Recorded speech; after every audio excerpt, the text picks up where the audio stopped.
Hi, everybody, and welcome to today's episode of the Maverick Met podcast. Thank you all for the support that you've been giving this channel. I really appreciate it. I hear your feedbacks. I see you on the car parks everywhere. People stop and say, "Oh, hi, Hannah, you're doing a fantastic job." And I really, really do appreciate it, especially for the international medical graduate community. Today, we are very privileged to have Dr. Andrew Kashini here. And you know how I do it, folks. I try to not introduce my guests and I let them do the heavy lifting by asking them, who are you and what do you do? Andrew, over to you. All right. Thank you so much for having me on your podcast. My name is Kashini Andrew. I'm a doctor from Nigeria. So I went to medical school in northern Nigeria. I graduated in 2012, and after dabbling into a bit of research, clinical work in public health, emergency medicine, I moved to the UK where I trained in dermatology. So I finished my training in February this year, 2025, and I'm based in the West Midlands. So I'm a dermatologist and also a research physician. Wow, that's a very holistic introduction. So I'm going to run with you being a dermatologist. Andrew, it sounds like a really big feat for you to be a Nigerian trained doctor who is a dermatologist here now in the UK. So for those of you who do not know, it is almost impossible for you to get a training offer to do specialty trainings like dermatology, radiology, oncology. There are some that are really niche for home qualified students. So for Dr. Cassini to be able to do that, I thought it was worth him sharing his journey with us. So that's why I brought him here today. So tell us, how was it like growing up? Growing up was fun. I grew up in northern Nigeria. It was a rural setup. My dad was a teacher in secondary school, so he was, a strong academic. He believed in education. My mom was a nurse, so you can see where everything sort of started from. And I remember I wanted to study architecture, but my parents, obviously Nigerian parents, they sort of introduced me to medicine as a good profession. And after doing, what we call here in the UK, like work attachments or work experience in the hospital, I decided to apply for medicine. So I went to school in Thurbo School in Zaria. And following that, I applied to study medicine at the prestigious Amadou Bello University Zaria. And I got in after scoring very high marks on the JAMB examination in Nigeria. So it was interesting and tough as medical schools are, but it was worth it in the end. Lovely. Is there any remarkable memory that you have from medical school? It could be academic, it could be social, anything that really sticks with you from medical school you like to share. I mean, there's so many things happened in medical school, but I still remember the experiences. Going to the anatomy lab, doing the dissections, and everybody at the end wanted to be a surgeon.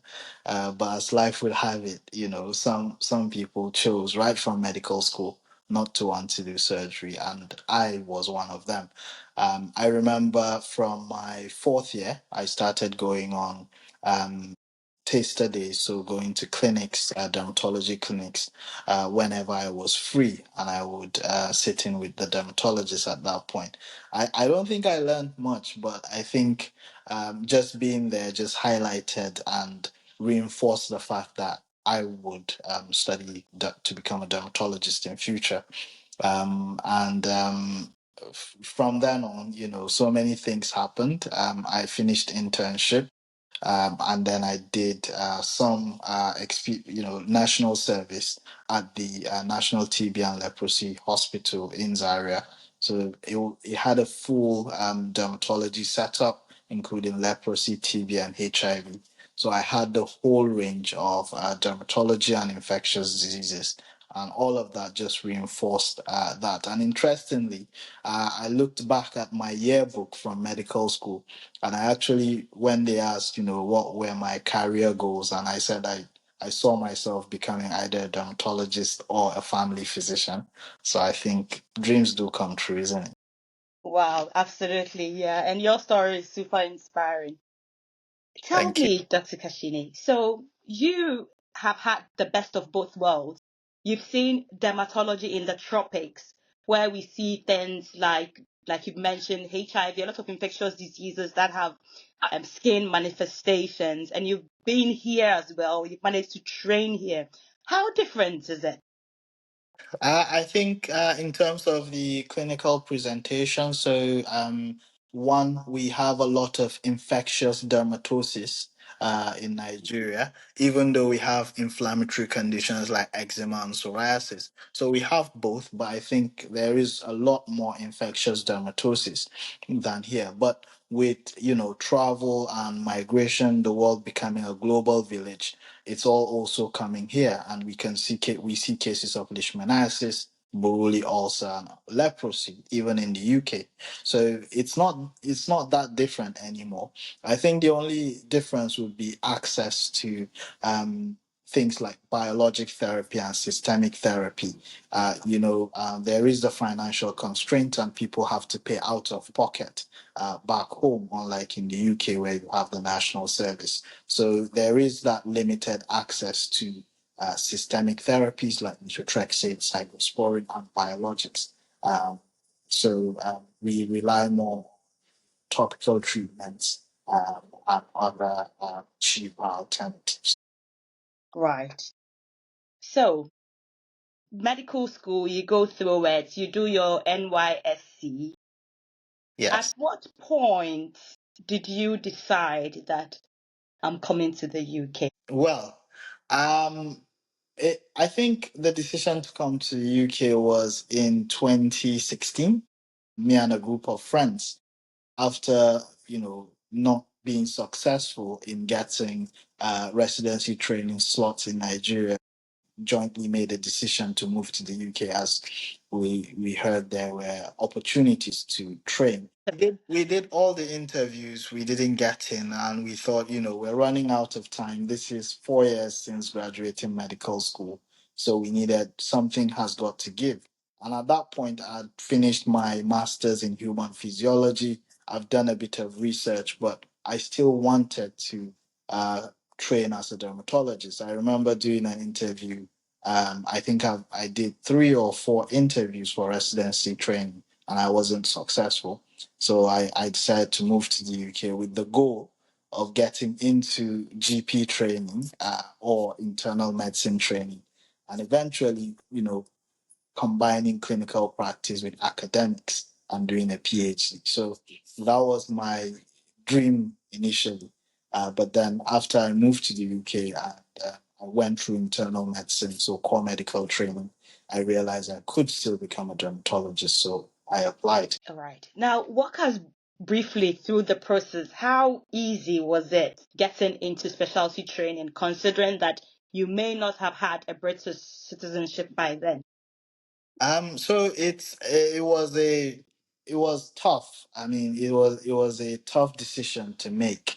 So when we started internal medicine training or core medical training, the RLMT was very much in place. So I knew that I had to get a Bear training. with me. So, for those who don't know what the RLMT is, can you just throw a little bit of light on So it? We are on the resident same page. labor, yeah. So RLMT means resident labor market test, meaning if let's say there is a recruitment process and you and other applicants apply, um, the offers will go to someone who has a British passport or indefinite leave to remain, or someone who is going from one training program to another training program within the same country. So if you're in England or Wales, so it will be within the same country before it goes to an IMG who does not fit that those criteria, even if the IMG scores the highest in the recruitment process. So I already knew I was at a disadvantage. So I had backup specialties like infectious diseases and microbiology. and also histopathology. So those were my, and if, in fact, genitourinary medicine and HIV. These were my backup specialties at that time. So in my second year of core medical training, the RLMT was suspended. And when that happened, I realized I had a good chance of getting into dermatology. So I did all my groundwork. I published two papers, dermatology specific. Mind you, I already had uh, five or six other published works. And then I did some attachments in dermatology. I tried to improve my CV as much as I could within that short period, and I applied. And I was lucky to be offered a locum appointment for training 6 months in Scotland, which I declined. And I took up a research fellowship in dermatology in Portsmouth, which was really pivotal as that made my application stronger because I was involved in clinical trials in dermatology as well as getting UK dermatology experience by seeing patients in clinic. All of that culminated in me reapplying in the second round of the recruitment. Where I was successful and I got offered a training number in the West Midlands region. So that's Birmingham and other towns around Birmingham. So it looks like it just fate, if for lack of a better word, because you just happened to be here when Brexit was over. They cancelled the RLMT scheme, and so they allowed people. And even your decision not to go for the last job that was offered, it all seemed to have worked together in your favor. Yes, all of that work together in my favor. I agree, it's fate, but I would say it's fate and then adequate preparation and making the right decisions as well. Absolutely. So I think your story is a perfect picture of what they say when they mean that success is when opportunity meets preparation. Yes, you could say so, yes. Yeah. Because you had your research papers, you were well published, and it just seemed to align because you were quite prepared. Yes, I was, yes. Right. So I'm going to take you off a bit on the journey of dermatology and then we can talk about research. I know that a lot of international medical graduates find it really uncomfortable when you talk about publication or researching. How did you find your way into that sphere? I would say it's a combination of mentorship, faith, and resilience, basically. So I, as part of our undergraduate training in ABU's area, which I'm not sure how it works out in other medical schools, we were required to do research and actually submit a project or a mini thesis. Now, I took mine seriously. It involved field work, collecting data from almost 23 or 24 local government areas of the state from healthcare workers. So I went around, collected those data. I learned how to analyze data with SPSS. I learned how to do a literature review, and my supervisor was very thorough, and I got a good research project. However, I didn't publish it initially, not until 2016. Not until about 2016. Now, what happened was I was attending a HIV and AIDS program, which was a month program for senior doctors involved in HIV and AIDS care. And I met two amazing doctors who became my mentors. They were already senior residents in public health, and they showed me how to go about publishing. They did not hold my hand. They just said, do this, do that. And I kept getting, feedback from the publishers. You need to correct this, you need to do this. So I had no idea, what I was doing, but gradually by doing, I learned how to publish, and that my research from that undergraduate project was eventually published in two high impact journals. So the American Journal of Public Health Research and the African Journal of public health and tropical medicine. So I published there, and those were, very important, and it showed me that I could actually do it. And since then, I've published case reports. So if see interesting cases, I would publish. I've done retrospective studies. Um, it's really important to understand data. You can easily get into research by having a mentor, attending courses, reading journal articles gives you an idea of what people publish and how they think. And knowing how to use statistical software is important, but not mandatory. If you have friendly statisticians at your hospital where you work, especially in the UK, if you reach out to your R&D team, they will have medical statisticians that can guide you as to how best to analyze a data set that you are interested in getting, even before you start collecting data from right when you're thinking about the research project. That's if your research would involve statistical analysis. And there are various types of research, qualitative, quantitative, case reports, views of literature. So it's all about mentorship and applying yourself. Wow. I've heard you echo the word mentorship about 4 or 5 times. So definitely, it sounds like it's the way to go. You need to find someone who would hold your hand and show you the ropes. And then you need to apply yourself because you would only learn if you do it. Yes, you only learn if you do it. There's only, um, no matter how someone holds your hand and say, this is how you do it, if you don't do it yourself, multiple times, you will never learn. Yes. So, how has this research influenced your career now, your scope of work? What do you do within the research atmosphere? So, getting into that, and I didn't cover my role as well in clinical trials. So, being involved in research only echoed that I would want to go into research more and more. So, when I started dermatology, I started seeking out opportunities. I published a few case reports, got involved in what we call the Associate Principal Investigator program of the NIHR, where I got mentorship from a principal investigator in a national eczema trial. Now, I was involved in recruiting the patients, going through the protocol, completing the patient visits, and knowing how we respond to queries about, data that's collected as part of clinical trials. And that sort of got my attention and interest, because if you have ever done any research in the NHS, you know how difficult it is to get ethical approval. After being through it once, I realized it might be easier to do research if you have a university appointment than if you just have an NHS appointment. So, but if you're part of a clinical trial, those ethical intricacies are sorted before the trial starts, so you don't have any delays in collecting data. So I decided to take that route and get more involved in clinical trials. And why I love it is you get to use new medications.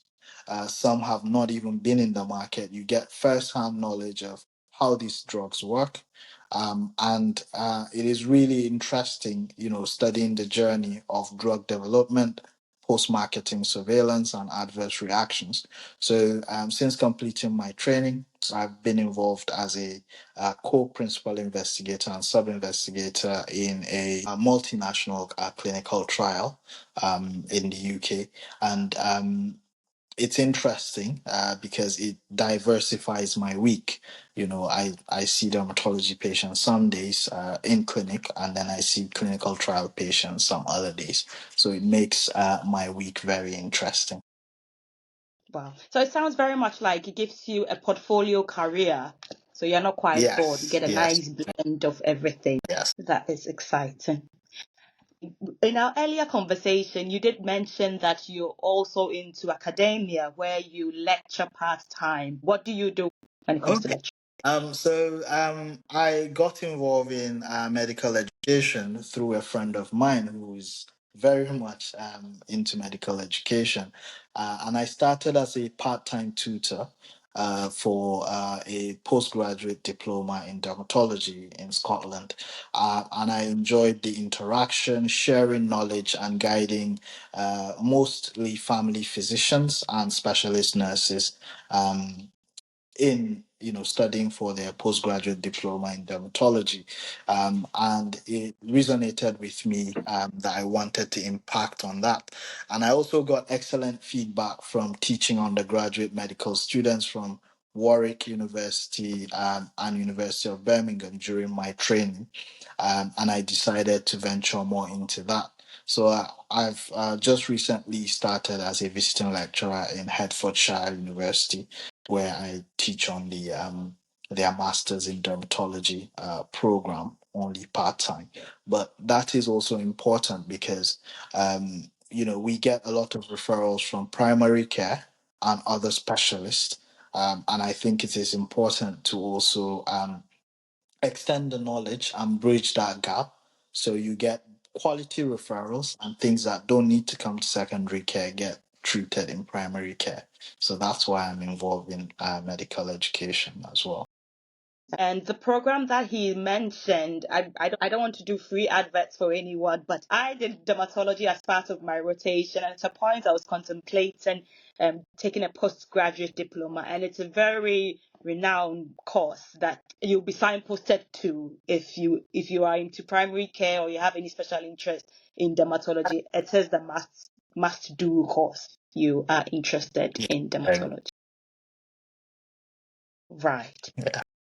So far, it sounds like it's been all up and up since you moved from Nigeria into the UK, but I wouldn't like to believe so.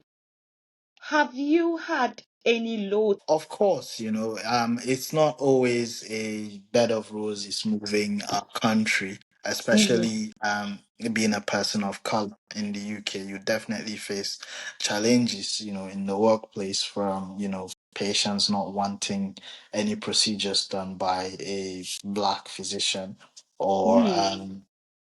complaints not really proper complaints, but it has racial undertones. So these have happened, and even problems with exams. So as part of the medical training, I had to pass the MRCP UK exam, and if you know that exam, it's a tough exam. So I MRCP 1, MRCP 2, they were all a breach until we got to MRCP PACES, and I failed the first attempt, and I Who didn't would know have how, said? Who would have but it said was that Dr. Kashini himself yes. faces Had failed, and I think that was the second time. Yes, so the second time I took the exams, I passed it.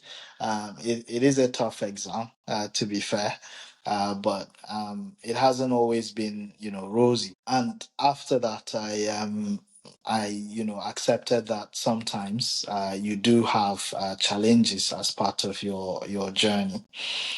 But it wasn't the first time I had problems with exams. I remember I did not pass my pathology exam in medical school and I had to resit that exam.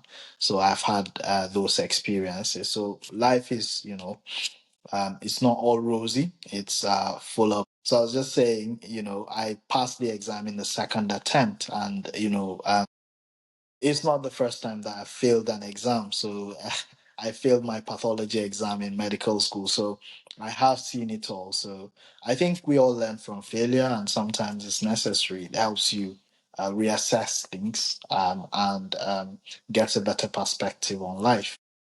Absolutely. Let's do this on a lighter note. How was your driving exams and transitioning into the UK? Was it easy for you? Uh, so as you know, when you drive on the right side, the American way in Nigeria as we drive, and then you move to the UK, it's all different. I think I took the driving test 4 times before I passed, and it was all silly mistakes. But Wait, is this I'm the glad theory or the practical one? the practical one. Ooh. um, and then I came to a conclusion that I think the people that will find this easy are the people that have never driven before. if you pick up bad habits from driving back home, when you move here, you have to unlearn them and then learn good habits. So it wasn't an easy transition, but yeah, we're here. I thankfully I passed on the first time, but then for most international medical graduates or for most the whole immigrant group, I realized that it's difficult for us to lose some of our bad habits. Yeah, And it would interest you, Andrew, that if you go back to Nigeria, all of a sudden you are afraid of how people are driving. You of become very course. cautious. Like, what You are they become doing? overcautious. Yes. Yes, yes, you are right. I've had that experience. I don't drive back home. I don't. No, it's probably better. I don't drive. I just watch what they do, and yeah. I mean, the runabouts. It's like survival of the fittest. I Yes, mean, it's back the same. home, if you can drive, you show it at the runabout. How you're able to manipulate and get in. That And get, shows that you're a good driver. But yes, over here, it's like we all know who has right of way, so there's no qualms about it. yes, you are right. Yes. So, family life. Did you relocate here with your family? How have you been able to manage them during this training program? I did not relocate with my family. So when I moved here, I was alone. I was single. But then afterwards, I got married to my wife, Jennifer, and she moved shortly and joined me. So initially, she's a nurse in her background, and we met Mhm, while working for Doctors Without Borders. And when she moved here, she had to also take exams to get her license, and she, we had an open conversation about career and family and mhm, how to navigate things. And given that her profession did not require rigorous structured retraining, like a residency program, she was very willing for us to move around. So it was quite easy. I think we were in Swansea for core medical training for 2 years. And then we subsequently moved to Portsmouth for the research fellowship for 6 months. And then we moved to Coventry when I started my training. And we've stayed in Coventry for the last 4 years, where she has worked in various roles as a nurse, working in ophthalmology in the private sector. And at the end of, and we were blessed with a beautiful daughter who was born in 2021. And she's, as you know, all kids are very, very energetic, running around. And then in February, when I was about to finish my training, my wife was taking a look at her career development and professional life, and she's moved into pharma as a research nurse. So that's why we've moved to Birmingham, basically. wow. Wow. Yeah. So, you were telling me the other day about options available to us medics if we would like to explore the field of pharma. I know you're not the public relations officer for them and you've not been paid to do this, but Yeah. from one colleague to another, because sometimes we are so focused on clinical medicine, what are some of our options available? Can you walk us through them? Yeah. So as I always tell my wife, I don't see myself seeing patients after maximum 10 years of clinical practice, because Mm. I don't think it's sustainable. I don't think it would work best for my well-being, because there is a lot of emotional stress with being a clinician and seeing patients every day. So there are so many, there's so much options out there, and we tend not to think about how our drugs and medical devices come into play. Um, and doctors are very vital in that process. So, from clinical development, which is planning the clinical trials and deciding which medications from the basic scientist in the lab, the pharmacologist or the physiologist, to, proceed to test in humans. That's where clinical development physicians come into play. To medical affairs, where you decide how we register these medications with the regulators. To patient affairs, looking at how patients are responding to the medications, and to post marketing surveillance, where you're looking at you know what are the adverse events that have been reported with this medication, to other things like research physicians that are there while these medications are being tested on humans, and they are monitoring, are we doing it the right way, are we going according to good clinical practice, are we looking at their test results and making sure no adverse reactions or blood abnormalities have been sustained from this medication. So these are some of the various roles, and people can become directors in these pharma companies, and decide on the direction the companies would take with regards to drug and medical devices. So almost every physician, from a family physician, uh, cardiologist, dermatologist, immunologist, oncologist, can go into pharma as a research physician or in other roles or as a director at the top. Having a background in clinical research as a physician, so being involved in clinical trials, very important. So I always stress this as a trainee. Look for who contact the R&D, find out, do we have any trials in the hospital, can I get in touch with the principal investigator, I want to be mentored, can I get on the associate principal investigator scheme, learn how these things are done, get involved in clinical trials in various subspecialties. So even if you are a diabetes registrar, a family physician, nothing stops you from getting involved in, let's say, a clinical trial for an antibiotic. Nothing stops you. You are a doctor after all. So you will know, you will gain insights and you will contribute positively. Publishing case reports, retrospective reviews from hospital records, all of those help.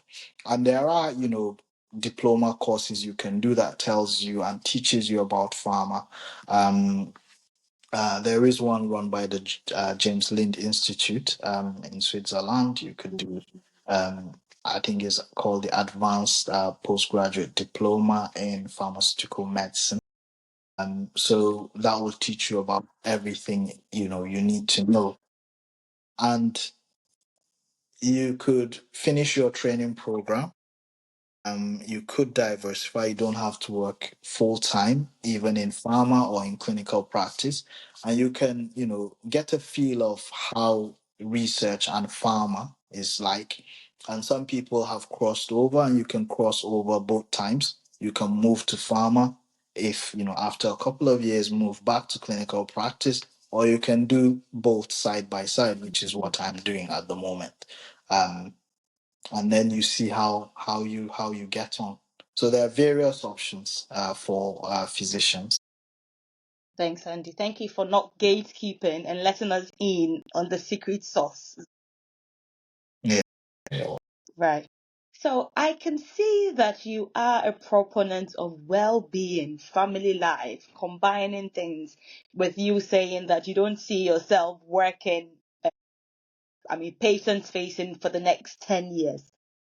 One of the reasons why people tend not to go into certain specialties when it comes to medicine is that, oh, it's going to mean a lot of moving about. Was that your experience? And what advice would you have for people like that? I think sometimes people hear what they want to hear. That's all I'll start by saying. People hear what they want to hear. Now, as a trainee in dermatology, well, in internal medicine, let's start with that. You would have maximum two hospitals to rotate in. You will change specialties, no doubt, but it may be maximum two hospitals. Now, if you decide to do 3 years of internal medicine, that would be three hospitals at the very most. I don't think they'll make you rotate through four hospitals. Now, with regards to dermatology, and even yeah, and even most of the specialties is in medicine, it's mostly, four hospitals at the most, or five. So you move once a year. Now, what most people do is, as soon as they get offers, they reach out to trainees or consultants in the region and ask, how is the rotations like? Will I know all my rotations for the whole year, or do I get my rotation every year? And then, where do people live most of the time as trainees? Do they pick a central town and then commute?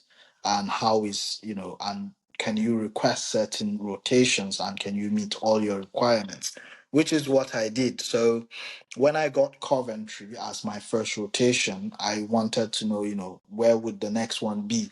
And I was told most people lived in Birmingham, but since I was starting in Coventry, I said I'll just live in Coventry for now, and then maybe move next year if I need to.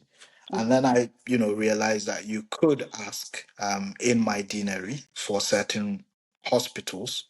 And they were all within an hour of driving distance, and I got most of the rotations that I wanted, and I didn't have to move. I changed hospital every year, but my maximum commute was an hour driving, or 20 minutes on the train and 15 minutes on the bus. It was it was not that difficult for me. Wow. So, like you rightly said earlier, people just choose to hear what they want to hear.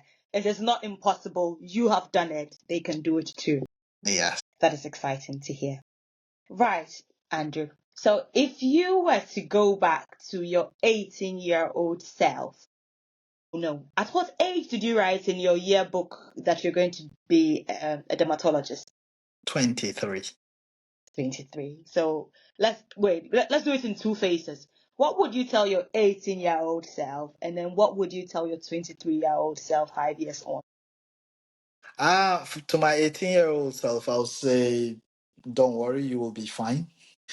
Because I think there were lots of uncertainties at that age. At 23, I would have still, reminded myself that don't worry, it will all work out.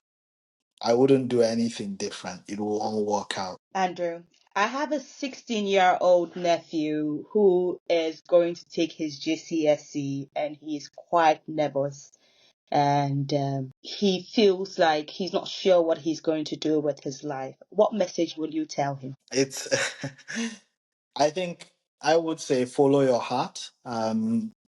Speak to people in every specialty or every profession that you think you would enjoy. Spend a day there and then decide. I think there's a lot of pressure on young people to be successful. But I think if you pick the right profession for yourself and you give it your best, you will be fine. And that's all that matters. And people, there's a lot, people underrate happiness a lot. You need to choose to be happy. So choosing the right profession and giving it your best would mean you will be very happy. It very much resonates with one of the Japanese principles about reason of living that I personally resonates with, ikigai. So Yes. you try to find the intersection. What do I love? What do I want? What am I going to get paid for? What does the world need? And once Yes. you get all these circles coming together, you realize that work is fun. Yes. It doesn't even feel like work.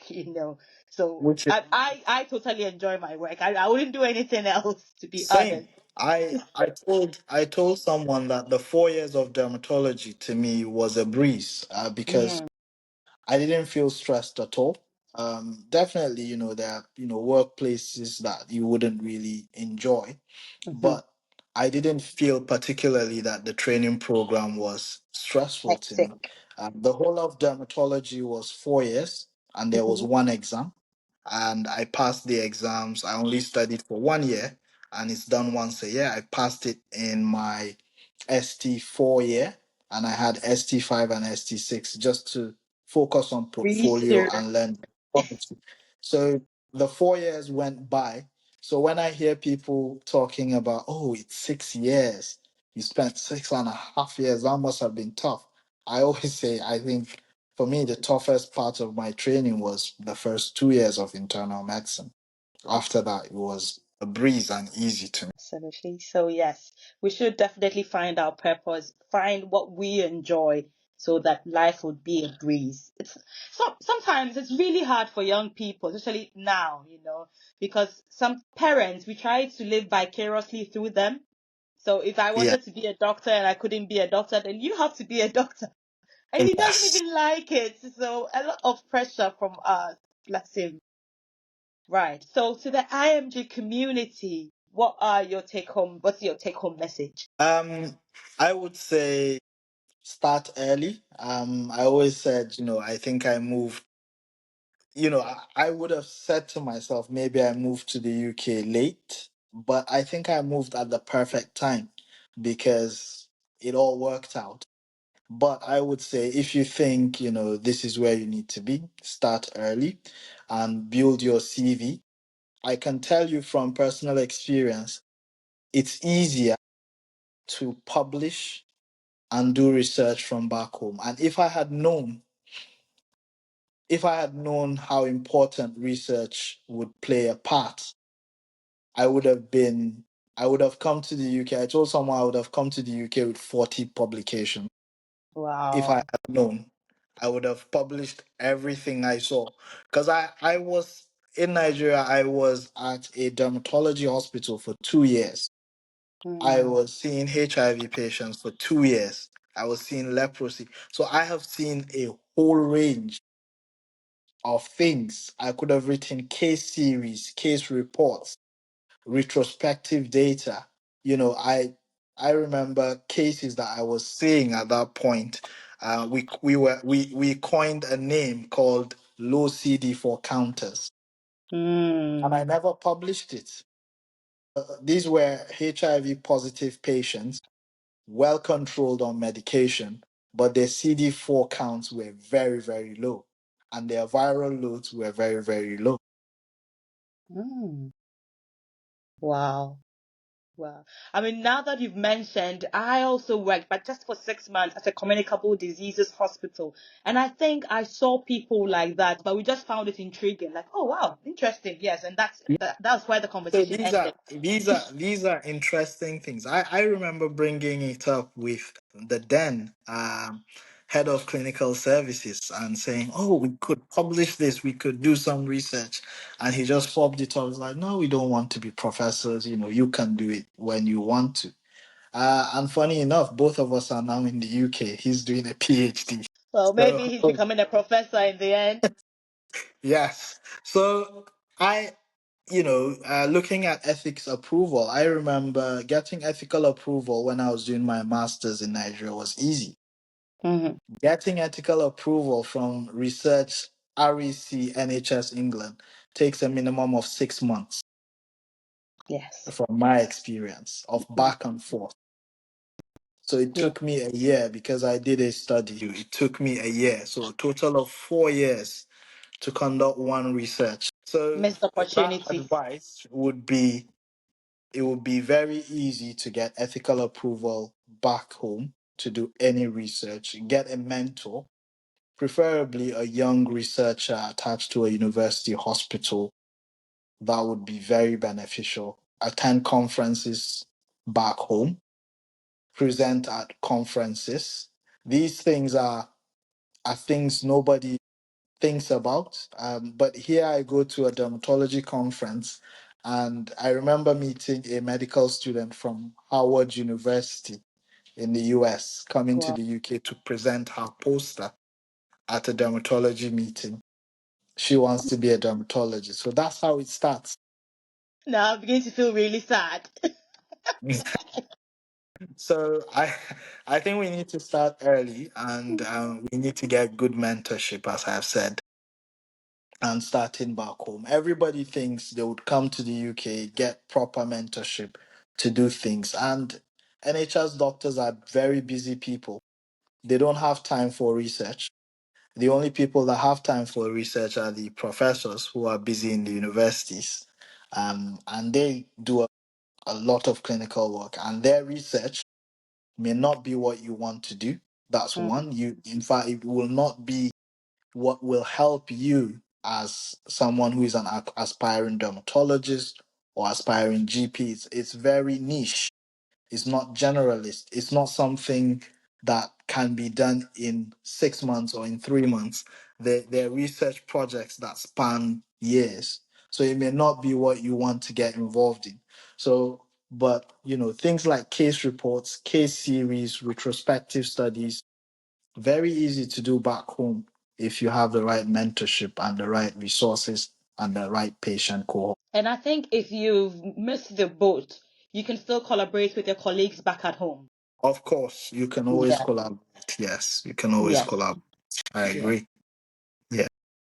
It has been really insightful having this conversation. I have learned a lot, and I have no doubts that our audience has gleaned a lot of information from you. I don't think you would have any closing words because that's what you said. You've said, look, take advantage. If you are in the process of migrating, don't be so much in a hurry to come.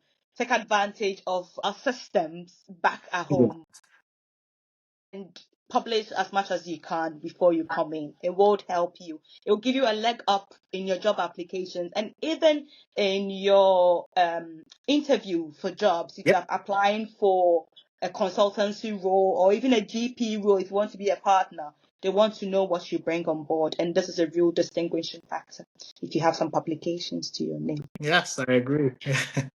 Lovely. Dr. Kashini is very active on LinkedIn. So you can find him there. Is there any other social media platform that you are active on? Mostly LinkedIn. Yes, mostly LinkedIn. Right.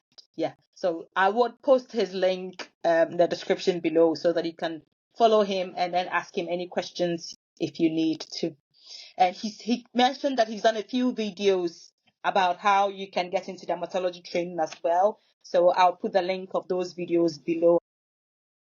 Right. So until I meet you guys again, it's bye for now. Don't forget to like, share, subscribe, and let other people know about this program. Bye bye.